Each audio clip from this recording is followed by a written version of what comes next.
Buenos días, licenciada. Buenos días, buenos días. Disculpe, solo tenía una duda con el ejercicio 9 de la tarea. Ah, deme un momento, voy a abrirlo por acá. Estamos hablando de la segunda tarea ahora. Sí, ¿Qué, qué cuentas? ¿Pares o impares? eh, impares. Eh, permítame, voy a abrir las Sí, guías. está bien.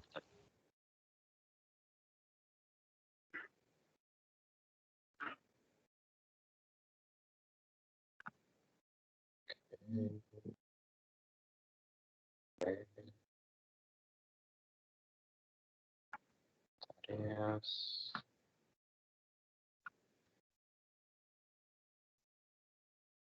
Veamos. ¿Cuentas pares? Impar. Impar. ¿Qué número me? Es el 9. Vamos a ver el problema 9.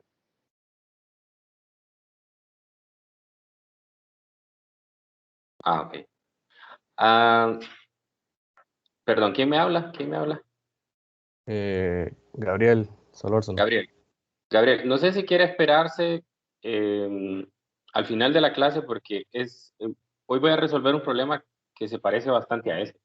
Entonces, tal vez después de la explicación del problema, porque es un problema de ondas estacionarias y de hecho el objetivo de la clase de hoy es que hagamos dos problemas de ondas estacionarias. Entonces, si usted gusta, si aún después, al final de la clase, tiene la pregunta, entonces yo con gusto le apoyo. Sí, está bien. Gracias. Bueno, hoy, como decía, vamos a resolver dos problemas de ondas estacionarias. Antes de empezar con los problemas, voy a hacer un repaso rápido de las ondas estacionarias para aquellos que no se acuerdan de nada de lo que estábamos viendo, siguen pensando en la playa. Ok, dijimos que íbamos a aplicar el principio de superposición para dos ondas que viajaban en direcciones opuestas y pues que había un desfase entre ellas de pi radial. Entonces, bajo esta situación, el principio de superposición lo que nos dice es que podemos encontrar un patrón que se conoce como un patrón de onda estacionaria. Ahora, eso no va a pasar siempre, eso va a pasar solamente bajo ciertas circunstancias y pues a este patrón se le conoce como patrón de onda estacionaria porque en la práctica, cuando uno está viendo el patrón, da la impresión de que la cuerda está en reposo, que la cuerda no se está moviendo. Y entonces eso ha llevado a llamarle de esa manera, pero realmente la onda se está moviendo, se están generando continuas superposiciones y eso lo que genera es el patrón de onda estacionaria. Nosotros vimos que las características que tenía ese patrón de onda estacionaria es que cada punto de la cuerda iba a tener una amplitud diferente. Ahí va a estar en un movimiento armónico simple con una amplitud diferente.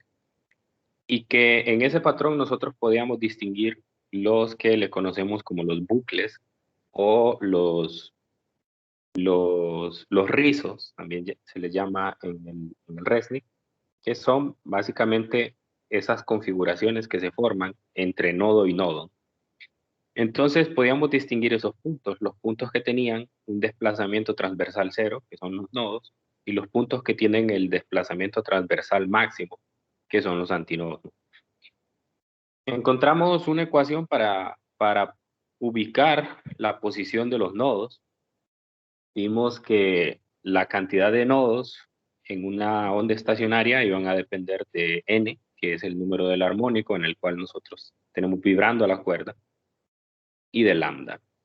Entonces, dependiendo de cuántos bucles o cuántos rizos nosotros tengamos en la, en la onda estacionaria, el número de bucles o el número de rizos es exactamente igual al número n minúscula, que es el armónico, ¿no? O sea, es decir, si n es igual a cero, entonces yo voy a tener un rizo o un bucle. Si n es igual a 2, voy a tener voy a tener 2 y así sucesivamente. Ok, entonces aquí los puedo ver exactamente. Les repito, un rizo o un bucle es la configuración que en la medida que se va generando un armónico más grande, se va comportando casi como una especie de círculo, pero al inicio se va viendo como una especie de elipse. Es la distancia que hay entre dos nodos consecutivos. Muy bien, vimos además que esa distancia de la cuerda iba a estar relacionada con lambda, y con esa ecuación pues nosotros pudimos encontrar cuál era la longitud de onda que requeríamos para tener un armónico en específico. O sea, cuánto tiene que ser la cuerda, la longitud de la cuerda, o sea, teniendo la longitud de la cuerda y teniendo el armónico, entonces puedo yo identificar de cuánto tiene que ser la longitud de onda de cada uno de los armónicos. Pero lo que más nos interesa es saber cuál es la frecuencia en la que se genera cada uno de los armónicos. Y vimos que las frecuencias siguen un patrón armónico, precisamente. Y eso quiere decir pues que todas las frecuencias son un múltiplo entero de la frecuencia fundamental. Y además que si nosotros restamos dos frecuencias que son consecutivas, encontramos el armónico fundamental. Bien, entonces hoy vamos a resolver dos problemas donde vamos a poner en práctica todos estos conceptos. Vamos a empezar con un problema de objetivos mínimos y después con un problema avanzado. El primero es el problema 15.36. Vamos a hacer la captura del enunciado.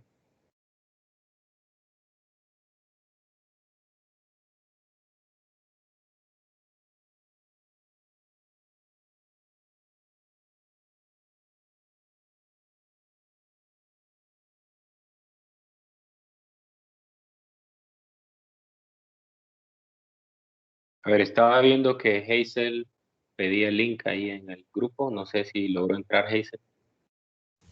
Sí, entré, gracias. Ok, ok.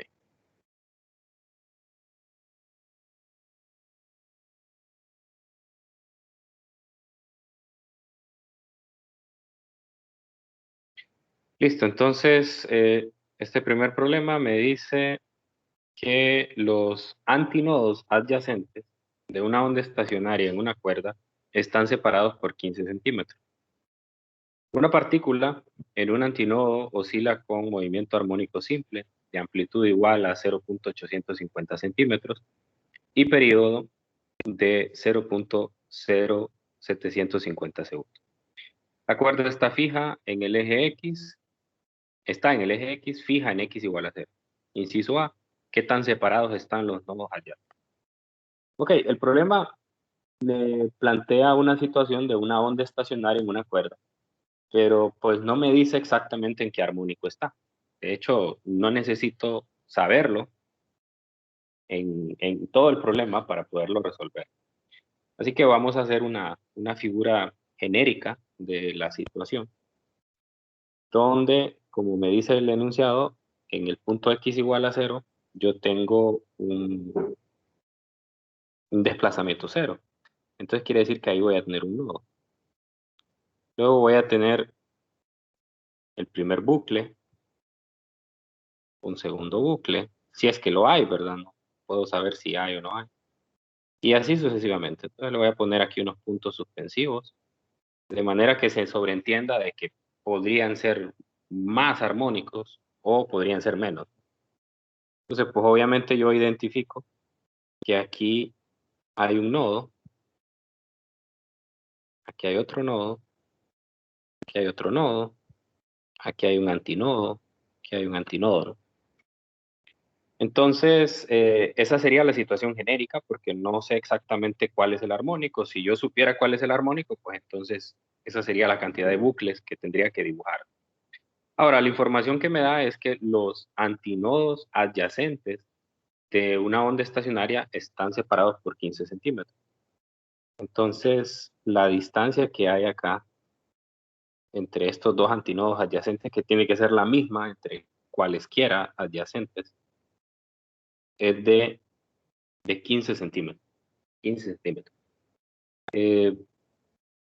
La otra información que me da es que una partícula en un antinodo, aquí hay simetría, o sea, es decir, si a mí me dan información de un antinodo, esa información es la misma para todos los antinodos. Me dice una partícula en un antinodo oscila con un movimiento armónico simple de amplitud igual a 0.850 centímetros. Entonces me están dando, voy a poner aquí una más grande la figura, voy a poner una referencia de la horizontal y pues me están dando la distancia que hay acá. Esa distancia, ¿no? Entonces, hay que tener cuidado ahí con cuál es esa distancia, ¿no? Lo primero que se me viene a la mente es la amplitud. Sí, la amplitud, pero es la amplitud de la onda estacionaria.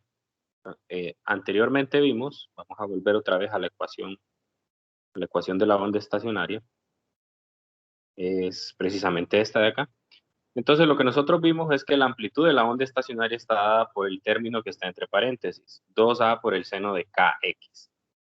Ese término me está dando la amplitud de todos los puntos, pero en el antinodo yo tengo el máximo desplazamiento, por lo tanto, entonces yo tengo una amplitud de, en ese punto, el seno de kx es igual a 1, tiene el máximo valor.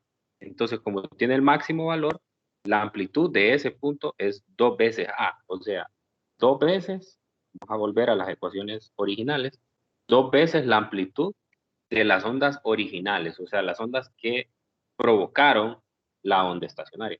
Por lo tanto, yo tengo que saber diferenciar las dos amplitudes, sobre todo en este problema, tengo que saberlas diferenciar. Así que le voy a llamar, voy a ir poniendo datos, le voy a llamar a esa amplitud la amplitud de la onda estacionaria. Y lo voy a identificar. Entonces me dice que la amplitud de la onda estacionaria es de 0.850.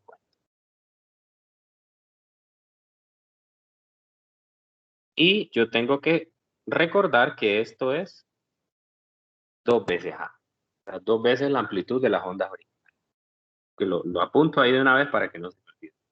Me están dando además, bueno, voy a poner los datos que ya había escrito anteriormente. Me están dando además la distancia que hay entre un antinodo y un antinodo adyacente.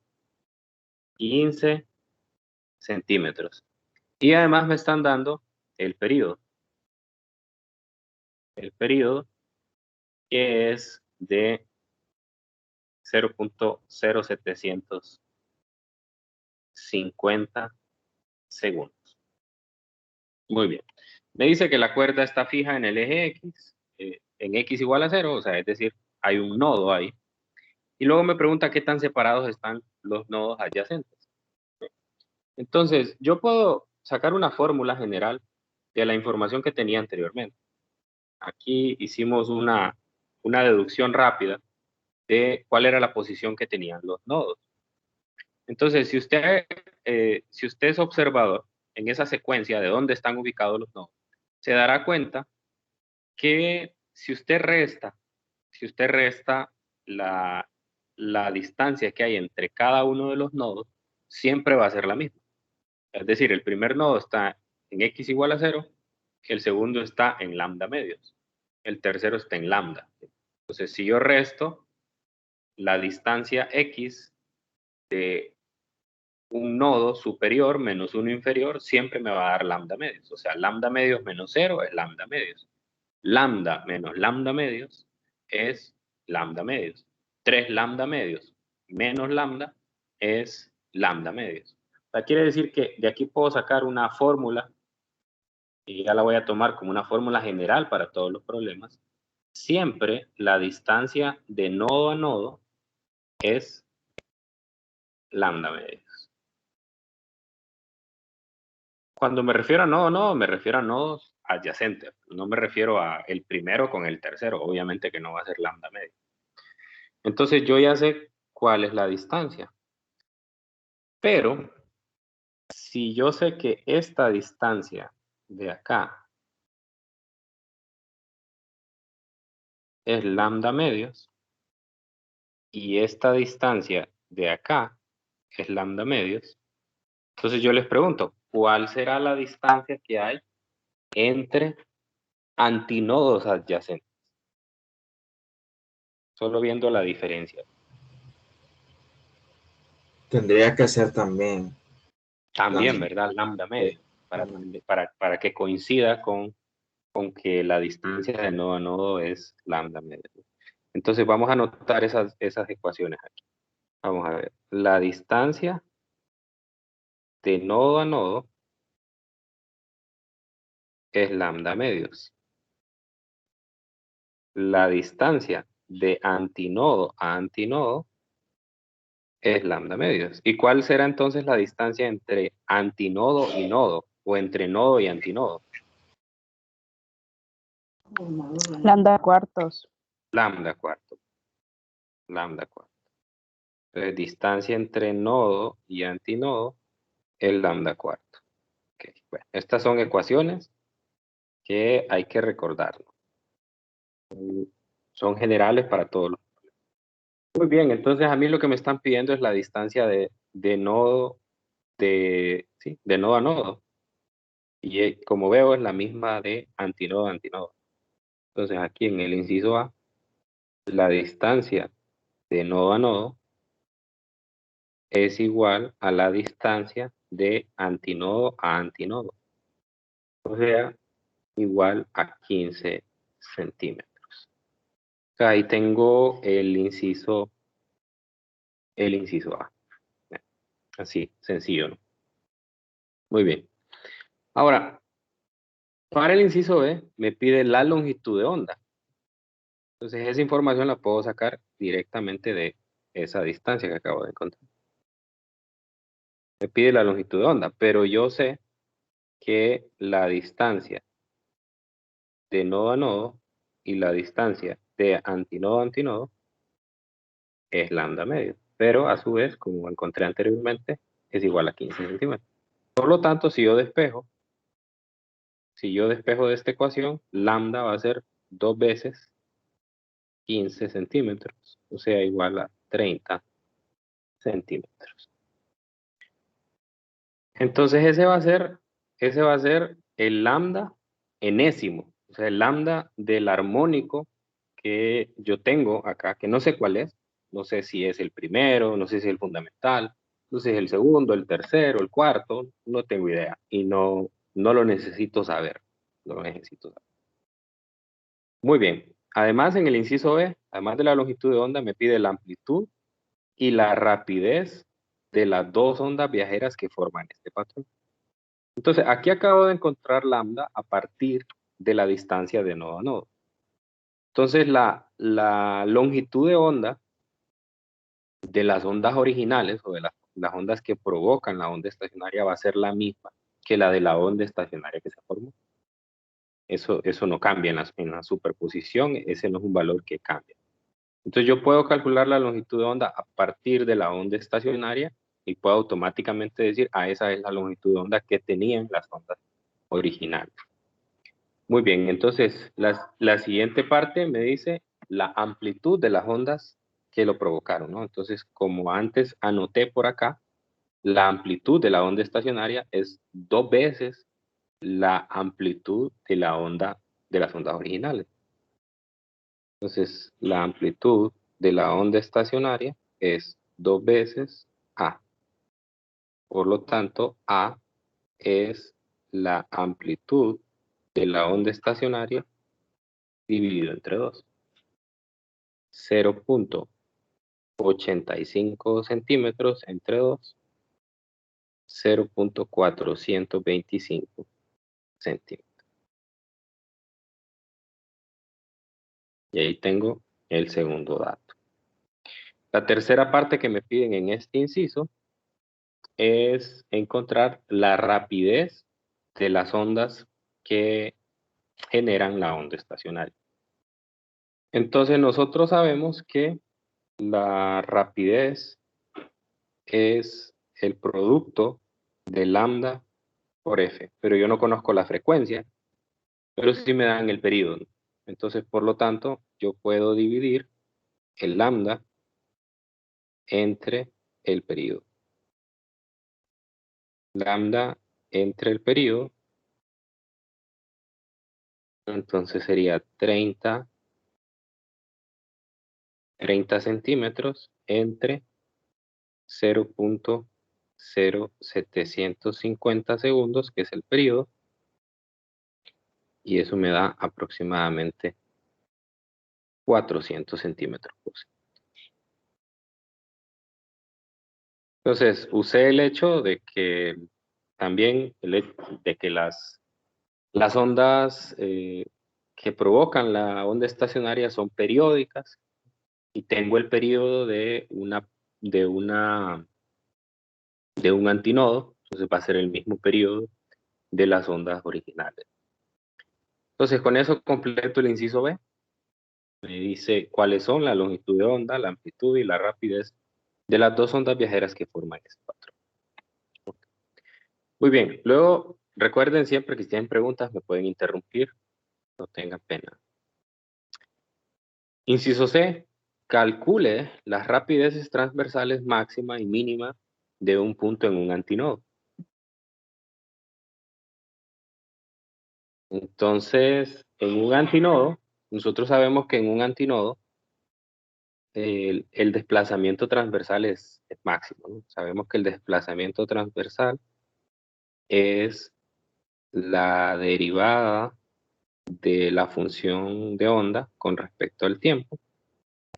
Y en este caso sería la derivada con respecto al tiempo de la función de onda. Recuerde que la función de onda es 2 veces la amplitud por el seno de kx por el seno de omega t. Ok, entonces solamente voy a hacer la deducción, aunque ustedes ya saben que ese valor ya está dado, el valor de la velocidad máxima, pero quiero comprobarlo mediante la ecuación de onda que encontramos para la onda estacionaria de que efectivamente va a ser el mismo. Entonces, si yo derivo esta expresión, me va a quedar 2 veces la amplitud por omega por el seno de kx y pues la derivada del seno de omega t sería coseno de omega t. Okay. Entonces aquí yo puedo ver algo y es que este valor va a ser igual a 1 cuando nosotros tenemos un antinodo, cuando la partícula está en un antinodo. Ese valor tiene que ser el máximo. Eso lo vimos cuando calculamos la posición de los nodos. Entonces eso vale 1, por lo tanto la ecuación me queda más simple, me queda 2a omega por el coseno de omega t. Y lo mismo pasa con este otro coseno. Esto tiene que ver con el movimiento armónico simple de la partícula. También tiene que ser igual a 1. Tiene que ser igual a 1 porque estoy en x igual, bueno, no es x, sería y, vamos a ver, desplazamiento transversal. Y sería igual a la amplitud. Entonces recuerde que cuando estoy en la amplitud, en el movimiento armónico simple, ese número tiene que ser igual a 1, ¿no? Tiene que ser igual a 1.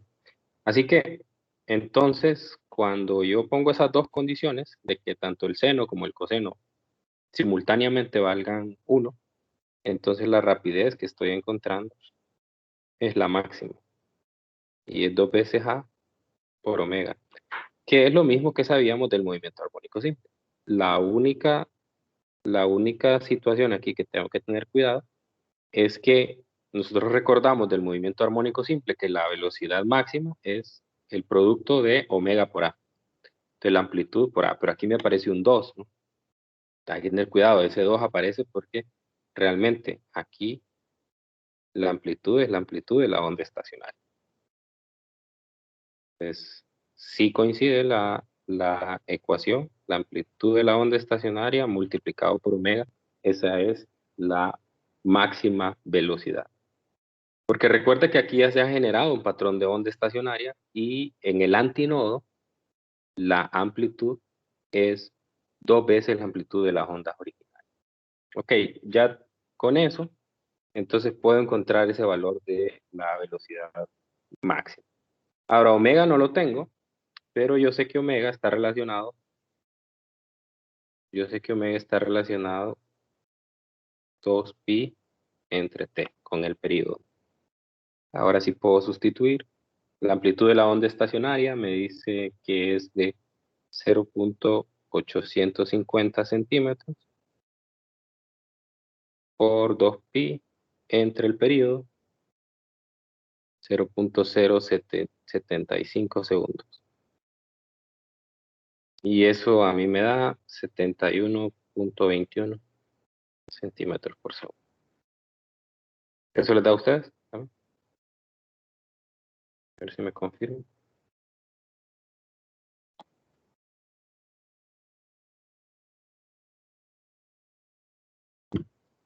Sí, sí quedó claro esto de que bueno, en realidad esto solo es una comprobación. Nosotros ya sabíamos que la rapidez transversal máxima es 2 veces la amplitud, ¿no? No, 2 veces la amplitud, no. Es omega por A. Omega por A. Pero, ¿cuál A? ¿Cuál A es la pregunta? ¿Será el A de las ondas originales o será el A de la onda estacionaria? Entonces aquí estamos hablando de la onda estacionaria porque estamos en un antinodo. Y vea, en el enunciado me dice calcule las rapideces transversales máxima y mínima de un punto en un antinodo. Pues, sabemos que un punto en un antinodo, el valor máximo de velocidad que va a tener es cuando se encuentra en el punto de equilibrio. Y el mínimo pues va a ser 0, ¿no? Cuando está en la parte superior o inferior que está en los extremos. ¿Sí da 71.21? Sí. Sí. Muy bien. Bien, y finalmente me pregunta cuál es la distancia mínima en la cuerda entre un nodo y un antinodo. Esa también ya la habíamos anotado aquí en las fórmulas de las distancias. Y la distancia entre un nodo y un antinodo pues es lambda cuartos. Entonces, aquí en el inciso D, pues ya sabemos que la distancia de nodo a antinodo es lambda cuartos. O sea, 30 centímetros dividido entre 4. 7.5. A ver, este es un problema sencillo, pero pues es necesario pasar por estos problemas antes de irnos a los problemas avanzados, reforzar algunos conceptos que pueden ser sencillos, ¿verdad? Pero hay que tenerlos muy claros. Voy a retomarnos. Lo primero es recordar estas ecuaciones: distancia de nodo a nodo, distancia de antinodo a antinodo, distancia de nodo a nodo. Estas están relacionadas con lambda. Luego, en el problema nos hacen preguntas tanto de las ondas originales como de la onda estacionaria. Entonces, en este caso, nosotros podemos ver que las ondas originales y la onda estacionaria comparten muchas propiedades. Y eso se puede ver claramente aquí en el principio de superposición, cuando nosotros hicimos la deducción. Pero si usted se fija, las ondas originales tienen que ser idénticas, tienen que tener el mismo número de onda, tienen que tener el mismo omega. Y si tienen el mismo número de onda y tienen el mismo omega, pues obviamente cuando ya encuentro la final, aparece ahí otra vez el número de onda, K y omega, y es el mismo, pues. Entonces quiere decir que si la onda estacionaria, que es el producto de la superposición de las ondas originales, tiene un número de onda, tiene que ser el mismo de las originales, y también el omega es el mismo de las originales. Entonces, si estas dos cantidades son iguales, te recuerde que K está relacionado con lambda, ¿no? Entonces, el lambda de las ondas originales tiene que ser el mismo lambda de la onda estacionaria. Lo mismo pasa con omega. Omega está relacionado con el periodo. Recuerde que omega es 2pi sobre t. Entonces, el periodo que tienen la onda estacionaria es el mismo que que tenían las partículas en movimiento debido a las ondas originales. Entonces, gracias a eso, en el inciso B nosotros pudimos relacionar las cantidades de la onda estacionaria con las de las ondas originales. Así pude encontrar la amplitud, pude encontrar lambda y además la velocidad. Y pues bueno, en el inciso C nada más hacemos una comprobación de lo que ya habíamos anunciado anteriormente, y es que las partículas, a pesar de que se mueve cada una con una amplitud diferente, tienen un movimiento armónico, ¿sí? Entonces, en este caso estoy encontrando una rapidez máxima transversal para un antinodo. Ojo con esto. Este es para un antinodo. Entonces, cada punto, al tener una amplitud diferente, cada punto va a tener entonces una rapidez transversal diferente. ¿Cuál será la relación? No, pues la relación es que cada punto tiene una velocidad transversal igual al producto de la amplitud de ese punto por omega, ¿no? Entonces, ¿cómo encuentro la amplitud del punto? Es con esta parte de la ecuación de la onda estacionaria. Entonces, si es un nodo, pues obviamente será 0 y no tiene velocidad. Si es un antinodo, pues es el máximo y su amplitud es 2 veces a.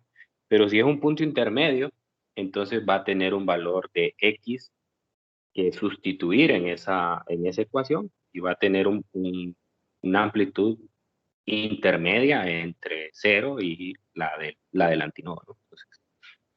Entonces, cada punto, a pesar de que tiene un movimiento armónico simple, no es que todo se mueve exactamente igual, va a tener una velocidad máxima diferente. Ok, no sé si hay alguna pregunta, ¿sí? Antes de pasarme Sí. al otro ejercicio. Dígame. Es que tengo una duda con dos ecuaciones. Usted dio que la función de onda, que es 2 veces la amplitud por el seno de kx por seno de omega t, pero Correcto. esa es cuando las direcciones son opuestas de las ondas, ¿verdad? Sí, sí, sí. Sí, porque también vi que en los videos de referencia que usted subió al campus, hay uno que creo que lo hace la licenciada Ingrid, que ella lo hace, pero ella da la función de onda, pero para ondas que viajan en la misma dirección y es distinta porque está dado en términos la amplitud está dada en términos de coseno y lo demás está en términos de seno, que la fórmula es 2 veces la amplitud por el coseno de phi medio por el seno de kx menos omega t menos phi prima. Entonces mi duda es, en el ejercicio anterior que usted hizo, ¿cómo sabía que la dirección de las ondas eran opuestas y no tenían la misma dirección? Porque es una onda estacionaria. Para que se forme un patrón de onda estacionaria, el requisito que se debe de cumplir es que las ondas sean idénticas y viajen en direcciones opuestas. Sí, si viajan en la misma dirección, pues obviamente que no va a haber una superposición. La ecuación a la que usted se refiere es una ecuación que no la deduce el libro de texto de nosotros, sino que la deducen otros libros, particularmente la deduce el Serwin. Y es una ecuación general para cualquier superposición, ¿no? O sea, es decir, incluso el hecho de que usted, como usted lo dice, aparezca phi en la ecuación, pues bueno, implica que hay un desfase. Ahora, lo que pasa es que aquí también hay un desfase. Yo les puse aquí que hay un desfase de pi radianes, ¿no? Entonces yo ese desfase bien lo puedo poner como lo marco aquí en esta ecuación, como el negativo de la amplitud para y1, o bien lo puedo meter dentro de la función coseno como un desfase dentro del argumento del coseno. Entonces, para que no haya confusión ahí, bueno, normalmente esa ecuación es una ecuación general. Digamos, si a usted le toca calcular una superposición, de dos ondas. Obviamente que eso no sería un caso especial como lo es la onda estacionaria. Para que se dé una onda estacionaria, las funciones de onda de las ondas originales deben ser como las que muestro aquí en pantalla. Deben ser idénticas y además viajar en direcciones opuestas.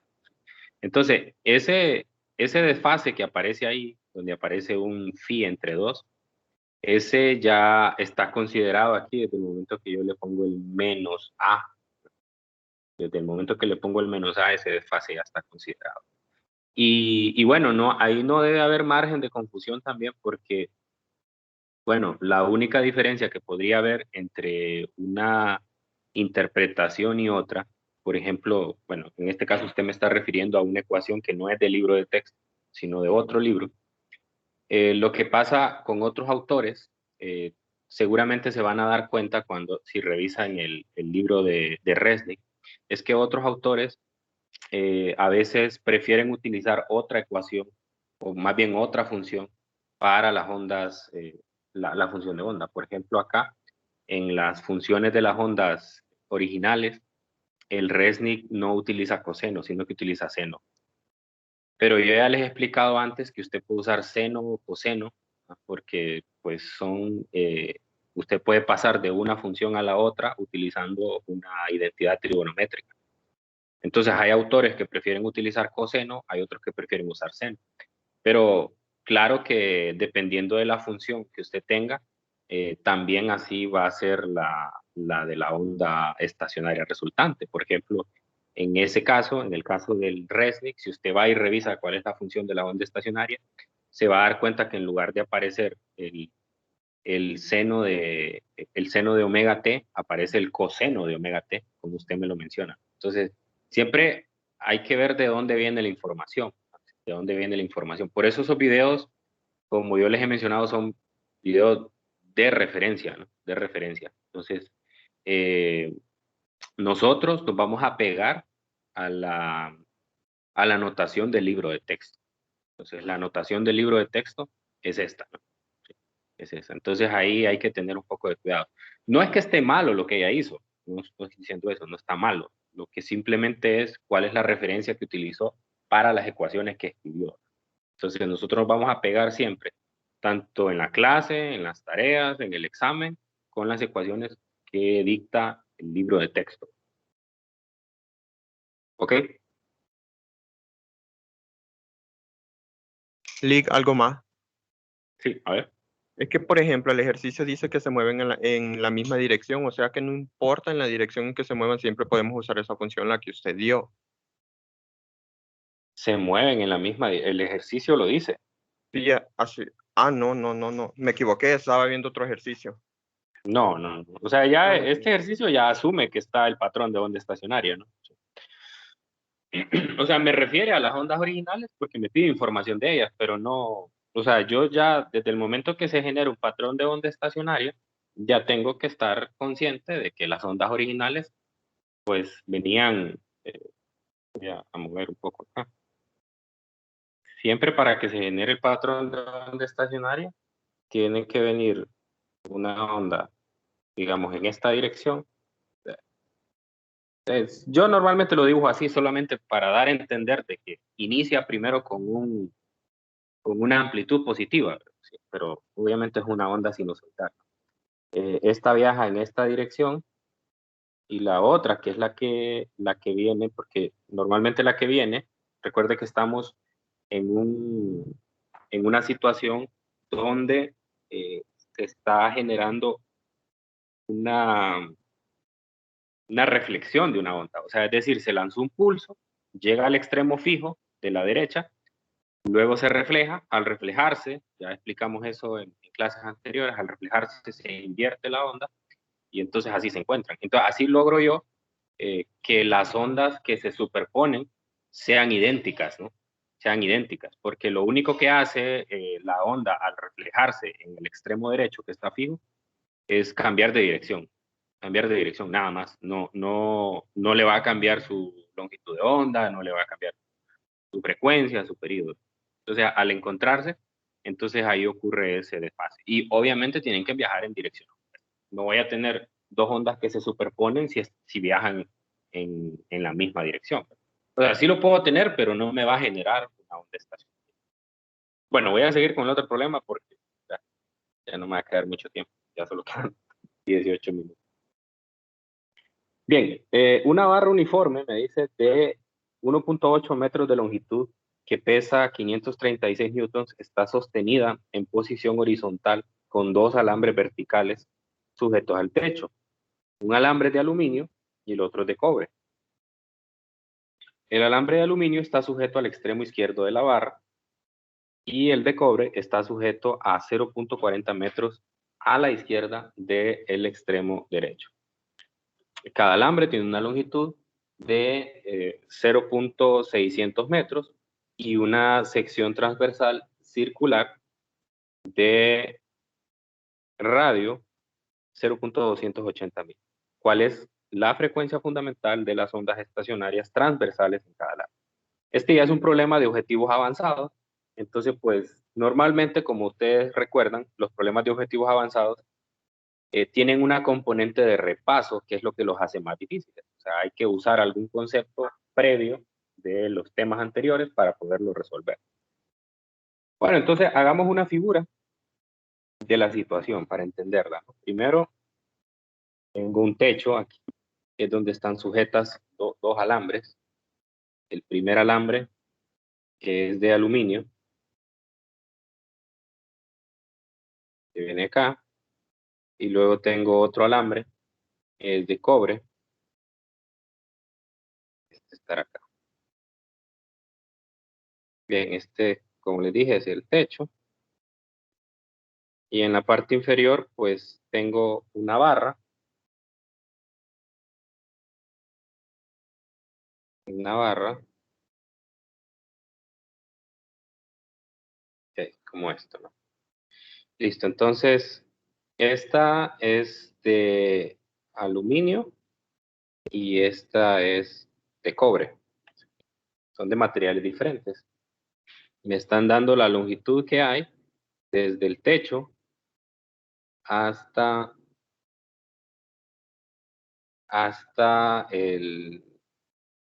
la barra. O sea, me están dando la longitud completa de los alambres y me están dando además la longitud de toda la barra, que es de 1.8 metros.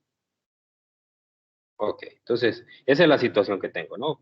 Si se fijan, me dice que el alambre de aluminio está sujeto en el extremo izquierdo y que el alambre de cobre está sujeto a 40 centímetros a la izquierda del extremo derecho. O sea que la distancia que hay aquí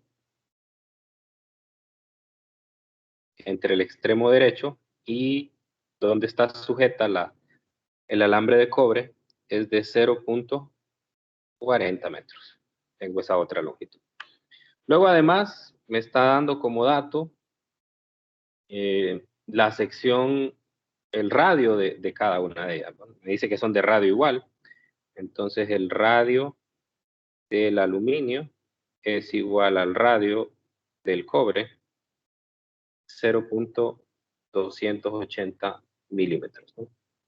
Obviamente aquí estoy, desde el momento que me está dando un radio, estoy asumiendo que los alambres, como la lógica me dice, y como normalmente son fabricados, tienen una simetría cilíndrica, ¿no? Por lo tanto, entonces, yo sé que con la información del radio y con la información de la longitud, entonces yo puedo encontrar el volumen que tienen estos, ¿no? Y tengo la longitud, entonces yo sé que el volumen de un cilindro es igual, el volumen del cilindro pues es igual al área de la base, que es pi por r al cuadrado multiplicado por la longitud o la altura. Entonces ya desde ahí me voy mentalizando en que por ahí los tengo que relacionar. Bien, luego me dice que cuál es la frecuencia fundamental de las ondas estacionarias transversales en cada alambre. O sea, es decir, yo voy a generar una perturbación en los alambres de manera que se me va a generar el modo fundamental. Entonces quiere decir que aquí se va a generar un bucle o un rizo, como le hemos llamado también. Y aquí también se va a generar un bucle con un nodo en cada uno de los extremos y con un antinodo, ¿no? Entonces lo que me está pidiendo es cuál es la frecuencia fundamental de las ondas estacionarias. Entonces, la incógnita en cada una de las situaciones es F1 para el aluminio y aquí F1 para el cobre. Esas son las dos preguntas que tengo. ¿Cuál es la frecuencia fundamental en el caso del alambre de aluminio? ¿Y cuál es la frecuencia fundamental en el caso del alambre de cobre? Entonces me voy a remontar a las ecuaciones de la última clase y encontramos la ecuación de frecuencia, ¿no? La frecuencia del enésimo armónico. En este caso es el armónico fundamental. Entonces, ojo con eso. No es que siempre me van a pedir el fundamental, ¿verdad? Se los digo porque uno de los errores más frecuentes en los ejercicios es que los estudiantes asumen siempre que el armónico que me piden es el fundamental, ¿no? O sea, debe haber información en el problema que me indique cuál es el armónico o cuál es el armónico o cuál es la frecuencia que necesito, ¿no? Entonces, en este caso, el problema me lo dice directamente, ¿no? Me lo dice. ¿Cuál es la frecuencia fundamental? Desde el momento que yo leo fundamental aquí, n vale 1. Pero no es que yo automáticamente en todos los problemas voy a asumir que es el fundamental. Tiene que haber información. Entonces, la ecuación anterior me dice que la frecuencia enésima es 1 sobre, a ver, n sobre 2L por la rapidez de la onda, que es la tensión entre la densidad lineal de masa. En este caso, n vale 1 para ambos, entonces F1 es igual a 1 sobre 2 veces la longitud del alambre por la tensión entre la densidad lineal de masa. Entonces, aquí me doy cuenta de que sí conozco la longitud de los alambres, me dicen que es de 0.60 metros, tengo en la figura, que no conozco la tensión de los alambres, ni tampoco conozco la densidad lineal de masa, ¿no? Otra vez, estamos en una situación en la cual la distribución de masa en el alambre es uniforme. Y yo les dije que a menos que el problema lo especifique, vamos a asumir siempre que la distribución de masa es uniforme. Por lo tanto, quiere decir que lambda es una constante. Y dijimos que si, esta es una ecuación que planteamos anteriormente, si mu es constante,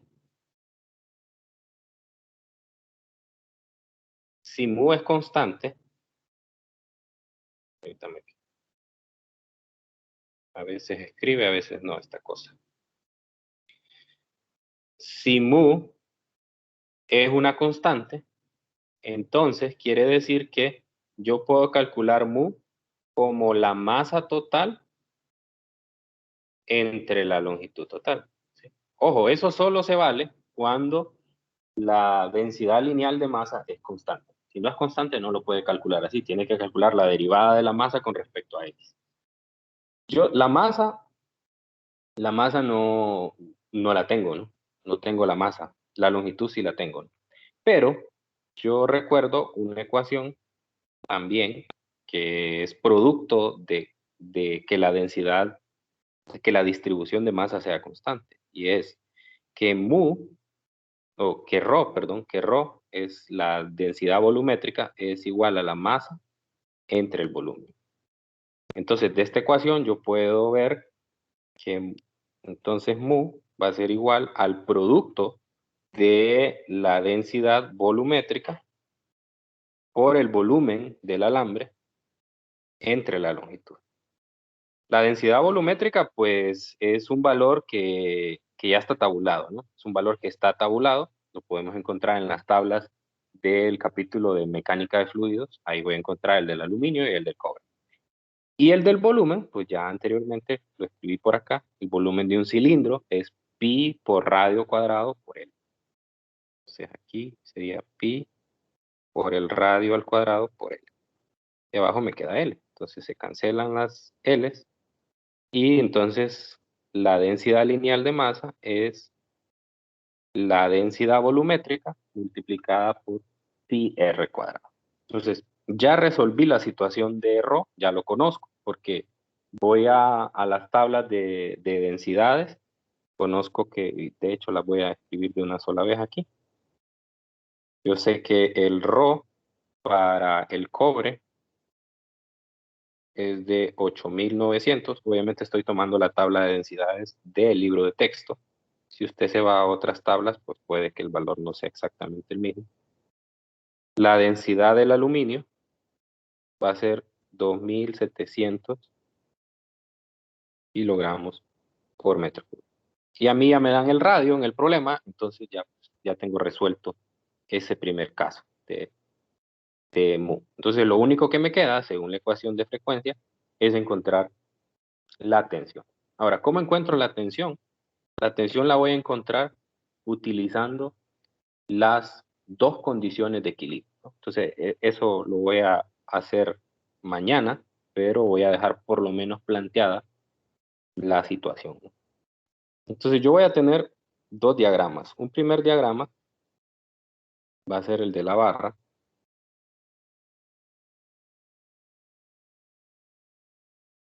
Entonces, yo tengo la barra y yo sé que aquí hay tres fuerzas actuando. Una es la fuerza que viene por acá hacia arriba. La otra fuerza es la que viene acá en el otro extremo. Y la otra es la que está exactamente en medio. Entonces, esta es la tensión, tirón de tensión que genera el alambre de aluminio. Esta es un tirón de tensión que genera el alambre de cobre. Y la otra es el peso de la barra. De la barra o, bueno, sí, creo que es una barra. Esas son las tres fuerzas que tengo, ¿no? Entonces, yo tengo dos condiciones de equilibrio. Si esto está en equilibrio, entonces se tiene que cumplir dos condiciones. La primera es que la sumatoria de fuerzas, en este caso solo en Y, no tengo fuerzas en X, sea igual a 0. Y la segunda condición de equilibrio que se tiene que satisfacer es que la sumatoria de los torques tiene que ser igual a 0. Si la situación es una situación de equilibrio, ambas condiciones se tienen que cumplir. Entonces yo voy a poder encontrar esa fuerza de tensión tanto del aluminio como del cobre, que son estas. Yo le puse T aquí, pero le voy a cambiar porque estamos usando la notación del libro. Y el libro a estas tensiones le llama F. Vamos a poner F. De ahí van a surgir las dos tensiones. Aquí está una y aquí está la otra. Entonces, obviamente tengo que plantear las ecuaciones que vienen del equilibrio traslacional y del equilibrio rotacional. Entonces yo los invito a que hagan eso para el día de mañana. Es decir, planteen la sumatoria de fuerzas en y planteen los torques, la sumatoria de los torques, y que encuentren cuál sería la tensión del alambre de aluminio y cuál sería la tensión del alambre de cobre. Y ya con eso, pues ya podemos sustituir, porque tenemos la longitud de cada alambre, tenemos una ecuación para la densidad lineal de masa de cada uno de los alambres, y tendríamos ya la tensión. Con eso el problema estaría resuelto. Entonces, como ven, la dificultad del problema radica en que nosotros tenemos que recordar esas ecuaciones de la densidad volumétrica, de las condiciones de equilibrio, para poderlo plantear. O sea que básicamente es un problema como de física 100, de equilibrio, con un pequeño agregado de que en cada uno de los alambres se va a generar una onda estacionaria vibrando en su primer armónico. Eso es como el agregado. Además de encontrar las tensiones, pues tengo que encontrar cuál es esa frecuencia. No sé si hay alguna pregunta sobre esto. ¿Queda claro lo que hay que hacer para mañana? Sí, más.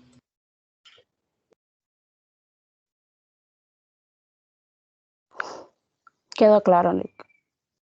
Excelente. Bueno, entonces mañana seguimos, mañana terminamos este problema y sé que les corté un poquito ahí las preguntas hoy, ¿verdad? Pero era que quería cerrar el tema de ondas estacionarias con este problema. Mañana voy a dar un poco más de espacio en la clase, solo terminamos este problema y luego vamos a dejar ya solamente para preguntas en la clase. Entonces mañana, por favor, si tienen preguntas con ejercicios de la tarea o algo, mañana las vamos a retomar. Y bueno, si es necesario quedarnos un poco más de tiempo, recuerden que tenemos clase de 9 a 10 y también, bueno, en el caso de la sección de las 11 sería de 11 a 12. Entonces, yo tengo también el espacio de 10 a 11 entre las dos clases. Y pues bueno, si la clase se extiende, nos podemos quedar un rato más para tratar de contestarles todas sus preguntas. Listo, entonces nos vemos el día de mañana. Que tengan un feliz día y cuídense mucho. Gracias, Lick. Gracias. Gracias, igual. Gracias, licenciado. Buen día. Gracias.